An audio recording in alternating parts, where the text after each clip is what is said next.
বলখের বাদশাহ ইব্রাহিম ইবনে আদহাম জিকিরের আওয়াজ দেয়। বলখের বাদশাহ এমন সময় কে জানো রাতের আধার, এত গভীর রাত, গভীর রাতে কে যেন তার ছাদের মধ্যে ঠক ঠক ঠক ঠক আওয়াজ শোনা যাইতেছে। এত বড় বিশাল সিংহাসন, সিংহাসনের মধ্যে এত বড় বিশাল রাজত্ব, ডে গাইড নাইট গাইড, এত বড় বিশাল প্রাসাদটাকে বেষ্টনী করে রাখছে, কেউ ঢোকার সম্ভব হয় না। কিভাবে এই ছাদের মধ্যে ঢুকলো, কিভাবে ঢুকলো, চিন্তার পেরেশান। আল্লাহর বান্দা ডাক দিয়া বলে, কে তুমি? কি তোমার নাম, কি তোমার পরিচয়, কোথায় আসছো, কি কারণে আসছো? আল্লাহর বান্দা ডাক দিয়া বলতেছে, কে তুমি, কে তুমি?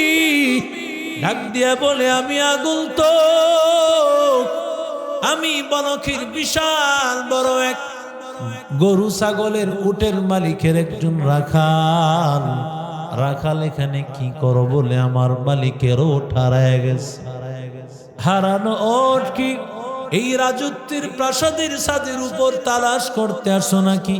বলে, না না বাদশাহ, আমি বলখের কোনো মাঠঘাট কোনো জায়গায় বাদ রাখি নাই, সব জায়গায় আমি তালাশ করেছি। তালাশ করতে করতে আমি এই ছাদের উপর হাজির, ছাদের উপর হাজির। বলে, এখানে কি তোমার হারানো উট পাওয়া যায়? হারানো উট কি এখানে পাওয়া যায়? এবার আল্লাহর বান্দা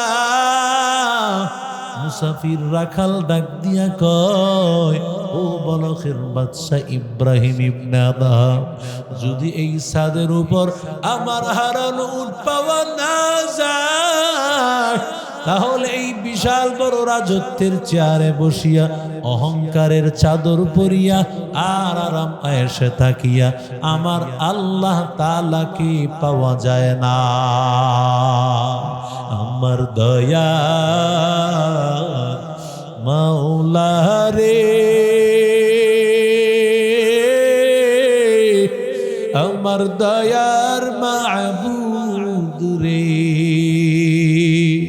কোথায় গেলে পাইব তোমার ঠিকানা? তোমারে বুঝি আমরা পাইলাম না, তোমারে পাইবার আসে ঘুরি আমি দেশ বিদেশে, মাহফিলের ময়দানে করলাম বিছানা,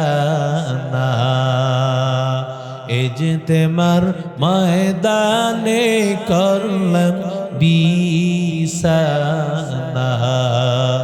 উজানির ময়দানে করলাম বিছানা, চরমনাইর ময়দানে করলাম বিছানা।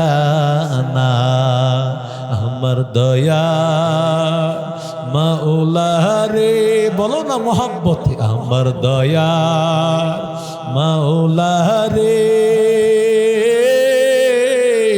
যুবক কতভাবে ডাক দিয়েছো, কতভাবে গানের আওয়াজ দিয়েছ, মোহাব্বতের আওয়াজ আমার আল্লাহর জন্য একটু দিতে পারো না? আল্লাহকে ডেকে বলো, আমার দয়া মাওলা রে, আমার দয়ার মাবুদ রে, কোথায় গেলে পাইব তোমার ঠিকানা? তোমারে বুঝি আমরা পাইলাম না। আল্লাহকে তালাশ করার মতো তালাশ করো। এরে যুবক, বলখের বাদশা রাতের শুরু ভাগে একজন সতর্ক করে গেলেন, শেষ ভাগে আর একজন সতর্ক করে। বেহুশ হয়ে গেছে বলকের বাদশাহ। বেহুশ হওয়ার পর তাকায় দেখি ওই আগন্তুক মুসাফির আর তার সামনে নাই, চলে গেছে।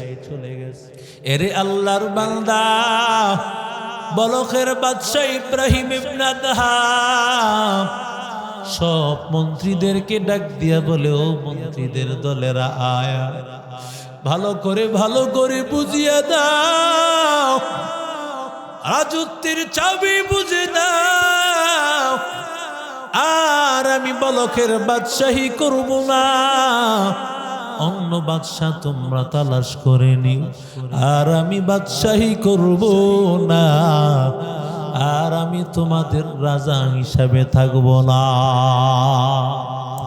সুবহানাল্লাহ, কও আল্লাহু আকবার বলে।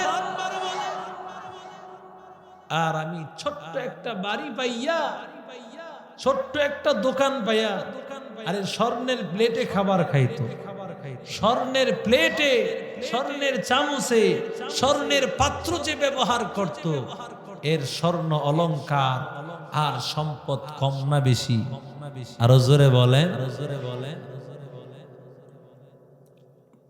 30 বছর বাদশাহী করেছেন, কিন্তু যখন আল্লাহর সন্ধান পেয়েছেন সব ছেড়ে দিয়েছেন।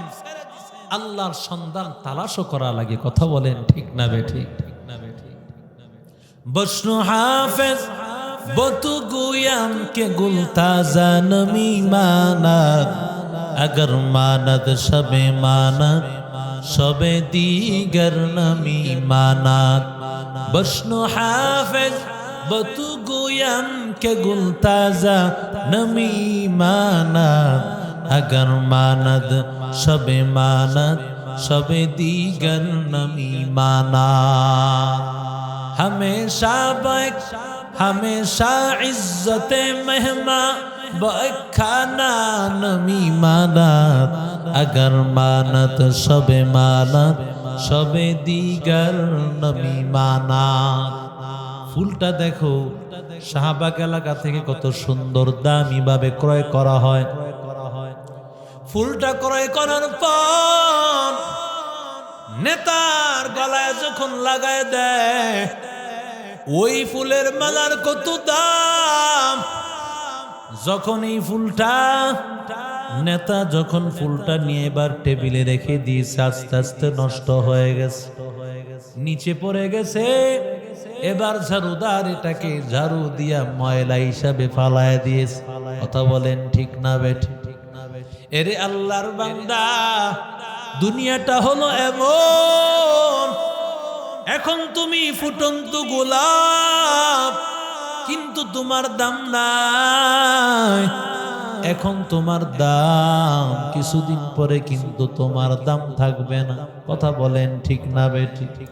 কিন্তু আমার আল্লাহর জন্য যারা পাগল, আল্লাহর জন্য যারা গোলামি করে, দুনিয়াতেও তাদের দাম, আখিরাতেও তাদের দাম।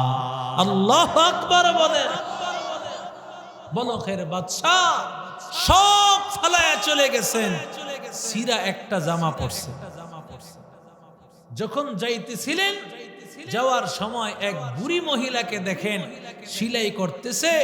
বুড়ি মহিলা, আমাকে একটা সুই সুতা দেওয়া যাবে, জামাটা একটু সেলাই করব।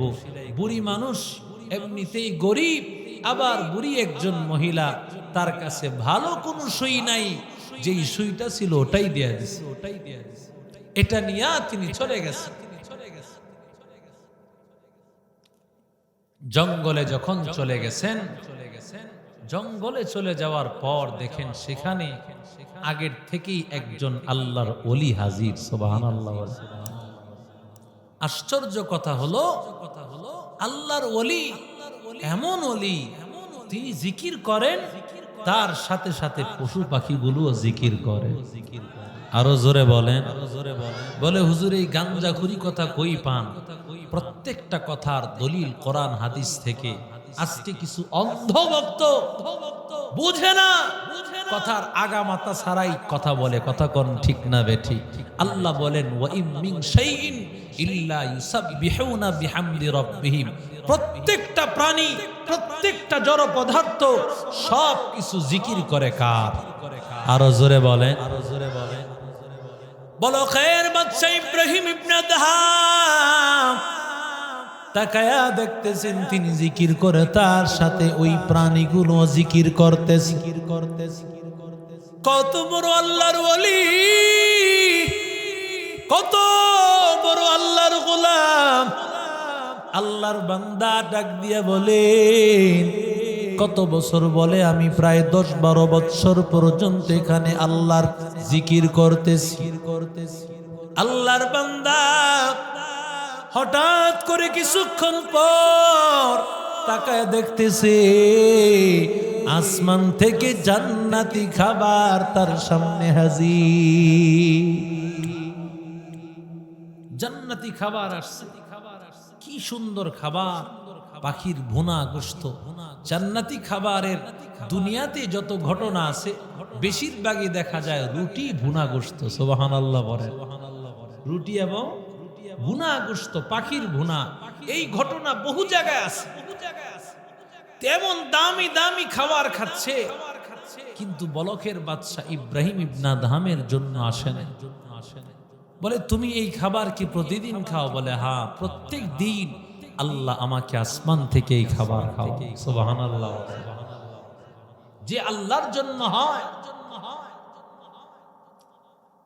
তার জন্য গোটা দুনিয়া হয়ে যায়। কথা কোন ঠিক না বেঠি? আপনি যেই গরুটা বাজার থেকে কিনেছেন, গরুটার গলায় যখন আপনি দড়ি লাগাইছেন, এই গরুটার মালিক আপনি। যখন মালিকানার রশি গলায় লাগাইছেন, তখন এটার মালিক হওয়ার কারণে একে নিয়ে সুন্দর একটা ঘরে জায়গা দিবেন। ফ্যান চলতেছে, সুন্দর ঘর, মশা মাছি যেন না ধরে, এই জন্য আবার একটা মশারিও লাগায় দেয়। কথা কন না কেন? কিন্তু রাস্তাঘাটে তাকাইয়া দেখো কত সারা গরু, বন জঙ্গলের মধ্যে গরু, গলার মধ্যে কোনো রশি নাই। ওই গরুটার জন্য কোনো ফ্যানের ব্যবস্থা নাই, মশা মাছি তাড়ানোর ব্যবস্থা নাই, ওর খড়কুটা বুশির কোনো ব্যবস্থা নাই, কারণ ও তার গলার মধ্যে মালিকানার রশি লাগায় নাই। আর যেই গরুটা মালিকানার রশি লাগিয়েছে, আল্লাহ তার সম্মান বাড়িয়ে দিয়েছে। এরি আল্লাহর গোলাম, ইমানের রশি, মালিকানার রশি, অরবের মালিকানার রশি যারা গলার মধ্যে লাগাইয়া দেয়, তাদের সম্মান আমার আল্লাহ এমনিতে বাড়ায় দেয়। ইব্রাহিম ইবনে আদহাম খাবারের ব্যবস্থা নাই, ওই দিন চলে গেল। চলে যাওয়ার পর দ্বিতীয় দিন আবার যখন তার কাছে খাবার, ইব্রাহিম ইবনে আদহামের কাছে খাবার না। এরে আল্লাহর গোলাম, একে একে কয়েকদিন পার হয়ে গেল, প্রায় 7 দিন হয়ে গেল। ইব্রাহিম ইবনে আদহাম প্রায় মারা যাবেন, তিনি খাবার নেন। বলে আমি রাজত্ব ছেড়ে এসেছি, বিশাল মালাখানা ছেড়ে এসেছি, স্বর্ণের খান, স্বর্ণের থালা, বিশাল বড় প্রাসাদ আমি ছেড়ে এসেছি। আল্লাহ আমাকে তো এমনিতেই ছেড়ে দিবেন না। আল্লাহর উপর ভরসা করে ইব্রাহিম ইবনে আদহাম তার কোনো খাবার নিলেন না। 7 দিন পর ইব্রাহিম ইবনে আদহাম তিনি যখন ইব্রাহিম ইবনে আদহাম অপেক্ষমান, হঠাৎ করে ইব্রাহিম ইবনে আদহাম তাকায়া দেখতেছে জান্নাতি এমন খাবার, খাবারের কারণে গোটা জঙ্গলটা ঘ্রাণে মুখরিত হয়ে গেছে।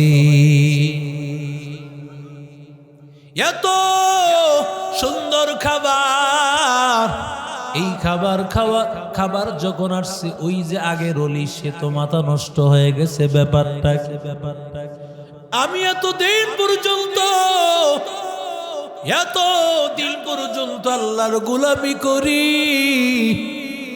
আমার জন্য তো এত সুন্দর দামি দামি খাবার আসে নাই রে আল্লাহ। কিন্তু এই আল্লাহর বান্দা মাত্র কয়েকদিন হয় মাত্র আসছে, কিন্তু তার জন্য এত উন্নত খাবার। কি কারণে? আল্লাহ ডাক দিয়া কয়, ও আল্লাহর ওয়ালি, তুমি তো তোমার লাঙ্গলের জোয়াল ফেলে এসেছো, কৃষকের ধাল ফেলে এসেছো, আর ছোট্ট একটা গুড়ের ঘর ফালাইয়া আসছো। আর আমার বলকের বাদশাহ ইব্রাহিম ইবনে আদহাম রাজত্ব ফেলে এসেছে, বিশাল বড় রাজত্ব, মালিকানা ছেড়ে এসেছে, সেনাবাহিনী ছেড়ে এসেছে, সব আরামায়েশ ছেড়ে আসিয়া আমি আল্লাহর জন্য পাগল। আমি আল্লাহকে ইব্রাহিম ইবনে আদহামকে এমনি ছেড়ে দিব নাকি? এত বড় রাজকীয় খাবার ছেড়ে এসেছে, তাই আমি আল্লাহ তাআলা রাজকীয় খাবারের মতো দামি খাবার জান্নাত থেকে পাঠিয়েছি। এরে আল্লাহর গোলাম ইব্রাহিম ইবনে আদহাম এত ভালো একজন রাজা, 30 বছর রাজত্ব করেছে এককভাবে। বলকের মধ্যে তার প্রতিদ্বন্দ্বী কেউ নাই। তার এলাকার সেনাবাহিনী কাউকে তার চলে যাওয়ার উপর কাউকে রাজা বানানো হয় নাই, বাদশা বানানো হয় নাই। সবার চিন্তা হলো আবার বুঝি বলকের বাদশা ইব্রাহিম ইবনে আদহাম আমাদের মাঝে ফিরে আসবেন। এরে আল্লাহর বান্দা, ওই আশায় কাউকে বাদশা বানানো হয় নাই। আল্লাহর বান্দারা হঠাৎ করে একদিন ইব্রাহিম ইবনে আদহামের কাছে গেছেন। আল্লাহর বান্দা তাকাইয়া দেখতেছে, আল্লাহর বান্দা জঙ্গলের মধ্যে ইব্রাহিম ইবনে আদহাম ডাক দিয়া কয়, ও ইব্রাহিম ইবনে আদহাম, রাজকীয় বালাখানা ফালাইয়া কি পাইছো বলো? বলে, দেখতে চাও আমি তোমাদের ওই জায়গায় থাকতে আমি তোমাদের কাছে? আল্লাহর বান্দার সাথে সাথে চাইলো আল্লাহ মেহমানদারির জন্য খাবার পাঠাও, সাথে সাথে তাদের সামনে জান্নাতি খাবার চলে আসলো। আর আসতে বলেন, আগে খেয়েছি দুনিয়ার খাবার, এখন হলো জান্নাতি খাবার।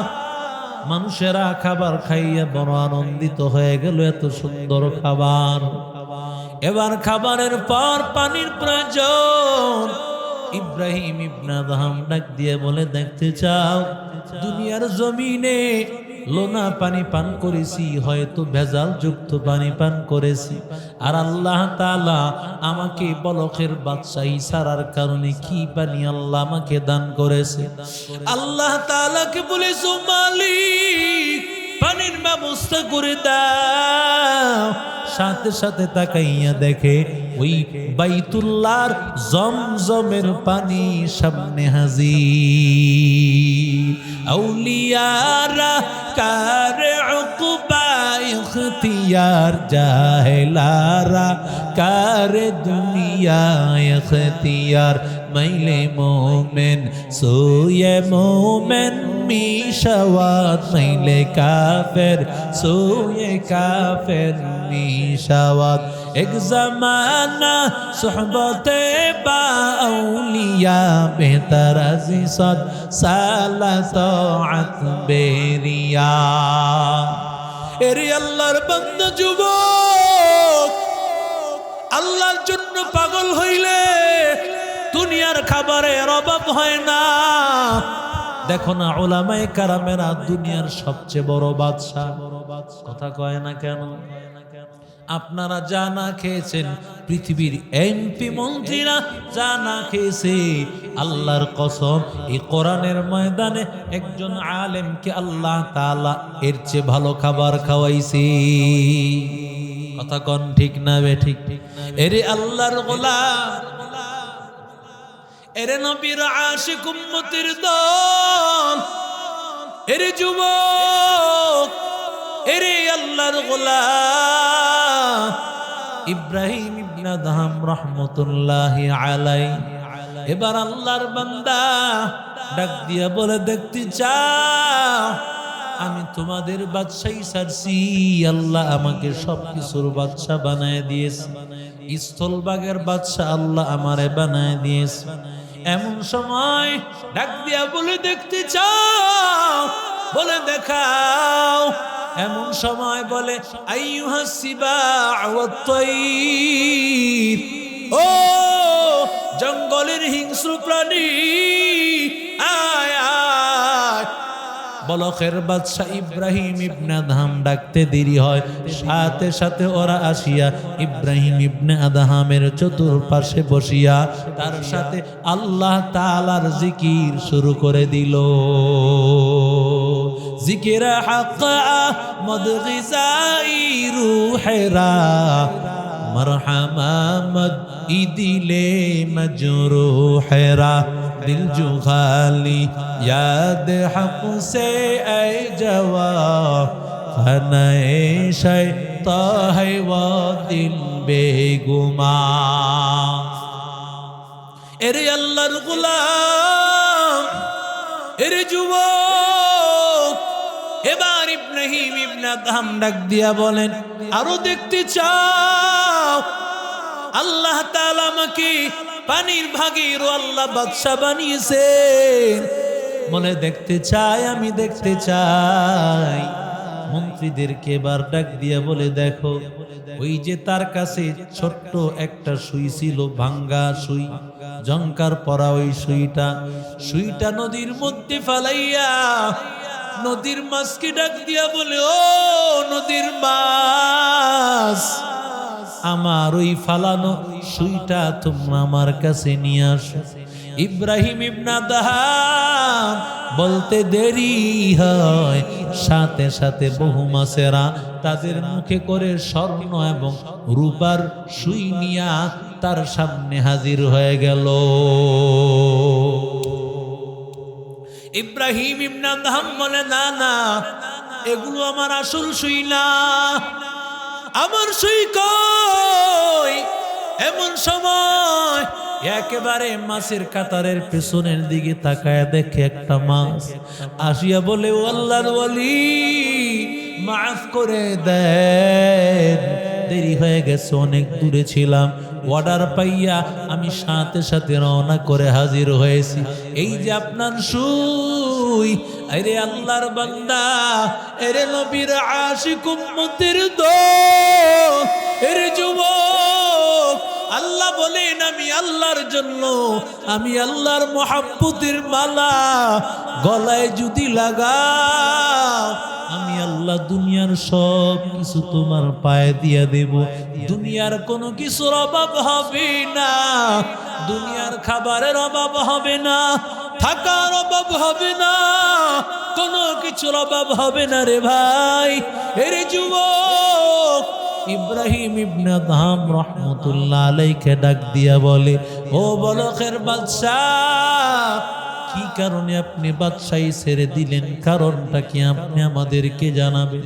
বলে, চারটা চিন্তা আমাকে বলখের বাদশাহী ছেড়ে দিতে বাধ্য করেছে। চার চিন্তা। এক নম্বর, যখন মাতৃগর্ভের মধ্যে মাতৃগর্ভে যখন বাচ্চাটা আসে, তখন আল্লাহ তাআলা ফেরেশতাদের মাধ্যমে লিখাইয়া দেন শাকিয়ুন আম সাঈদ, আল্লাহর বান্দা হবে হয়তো সৌভাগ্যবান অথবা হতভাগা হবে, হয় জান্নাতি অথবা হবে জাহান্নামী। জানি না আমি মায়ের গর্ভের মধ্যে আল্লাহ তাআলা আমাকে কি লিখে দিয়েছেন। ফেরেশতার মাধ্যমে আমার মালিক আল্লাহ আমাকে কি লিখে দিয়েছে আমার জানা নাই। 2 নম্বর, যখন আল্লাহ তাআলা যখন মরণের সময় চলে আসবে, মরণের সময় চলে আসার পর ফেরেশতা হাজির হয়ে যাওয়ার পর ফেরেশতা কাউকে কাউকে বলবে আইয়া আইয়াতুহান নাফসুত তাইয়্যিবা, কাউকে কাউকে বলবে ও পবিত্র আত্মা, ইরজিই ইলা রাব্বিকি রাদিয়াতাম মারদিয়া ফাদখুলি ফি ইবাদি ওয়াদখুলি জান্নাতি। ও পবিত্র আত্মা, তাড়াতাড়ি বের হও, তোমার রবের দিকে যাইবা। চিন্তা করিও না, আল্লাহ তাআলার জান্নাত তোমার জন্য অপেক্ষমান, জান্নাত তোমার জন্য অপেক্ষমান। এরে আল্লাহর বান্দা, জানি না আল্লাহ আমাকে কিভাবে ডাক দিবে। কাউকে আল্লাহ ডাক দিবে ইয়া আইয়াতুহান নাফসুল খাবিসা, ও খবিস আত্মা, ও খারাপ আত্মা। জাহান্নামীদের আত্মাকে আল্লাহ তাআলা খারাপ আত্মা বলিয়া ডাক দিবেন। যেই খারাপ আত্মা বলি আল্লাহ ডাক দিবে, ওই সময় হবে কেমন হালাত। এর যুবক, জানি না আল্লাহ কেমন ভাবে ডাক দেয়। 3 নম্বর, যখন আমি কবরে যাব, কবরে যাওয়ার পর মুনকার নাকির যখন সওয়াল করবে, ওই সওয়ালের জবাব মার রাব্বুকা ওয়া মা দীনুক ওয়া মান নাবিয়ুক। যদি আল্লাহ জিজ্ঞাসা করে রবের পরিচয় দাও, দ্বীনের পরিচয় দাও, নবীর পরিচয় দাও, ওই সময় জানি না আমার কেমন হালত হবে। কারণ ওই সময় কেউ কেউ বলবে হা হা লা আদরি, হা হা লা আদরি। এর যুবক, মনোযোগ দাও, আমার দিকে তাকাও। কোন আল্লাহর বান্দা বলবে আমি কিছুই জানি না, কিছুই জানি না, আমি কিছুই জানি না, জানি না আমার হালত কেমন হয়, আমি ওই কবরে জবাব দিতে পারি কি পারি না। এরে আল্লাহর বান্দা, হাসরের ময়দানে 4 নম্বর টেনশন। হাসরের ময়দানে আল্লাহ 2টা দল বানাইবে, ফারিকুন ফিল জান্নাতি ওয়া ফারিকুন ফিস সাঈর।